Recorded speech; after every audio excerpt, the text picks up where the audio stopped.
গত কয়েকদিনের ভারী বৃষ্টি ও উজান থেকে নেমে আসা ঢলে উত্তরাঞ্চলে বাড়ছে তিস্তা নদীর পানি। ডালিয়া ব্যারেজ পয়েন্টে বেলা 12টায় তিস্তা নদীর পানি বিপদসীমার 5 সেন্টিমিটার নিচ দিয়ে প্রবাহিত হয়। পানির চাপ নিয়ন্ত্রণে ব্যারেজে 44টি জল কপাট খুলে দেওয়া হয়েছে।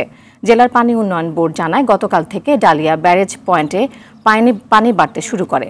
বিপদসীমা অতিক্রম করলে লালমনিরহাটের হাতীবান্ধা, আদিতমারি সদর ও রংপুরের গঙ্গাচড়া নিম্নাঞ্চল প্লাবিত হয়েছে। কুড়িগ্রামে তিস্তা নদীর পানি বিপদসীমার কাছ দিয়ে প্রবাহিত হচ্ছে, তবে অন্যান্য নদীর পানি স্থিতিশীল রয়েছে।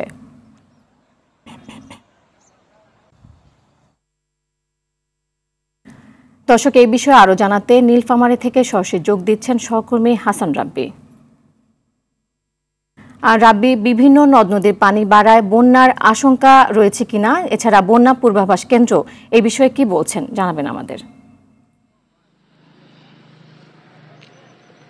মীরা, আপনি জানেন যে গত 3 দিন ধরে এই জেলায় ভারী বর্ষণ হচ্ছে এবং পাশাপাশি আমাদের প্রতিবেশী দেশের পাহাড়ি ঢল, এই ঢলের কারণে তিস্তা নদীর পানি বিপদসীমার 5 সেন্টিমিটার পর্যন্ত এসে দাঁড়িয়ে আছে।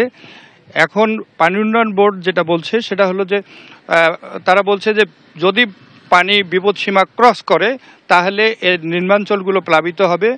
ইতিমধ্যেই এই নিম্নাঞ্চলগুলো কিছু কিছু বাড়িতে পানি ঢুকেছে এবং সেটা সহনীয় পর্যায়ে আছে এবং পানি উন্নয়ন বোর্ড সেখানে তাদেরকে সতর্ক করেছে যে বন্যার পানি বৃদ্ধি পেলে তারা যেন তাদের বাড়িঘর থেকে দূরে সরে যায়।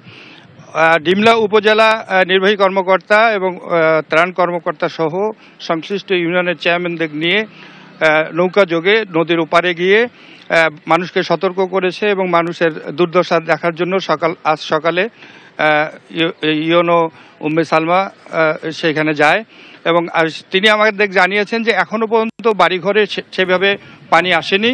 পানি আসলে তাদেরকে সরিয়ে নেওয়া হবে এবং আগামীতে যদি এরকম বন্যা আরো বাড়ে তাহলে সেখানে সরকারের কোনো সাহায্য লাগলে সেই সাহায্য। আপনাকে অসংখ্য ধন্যবাদ।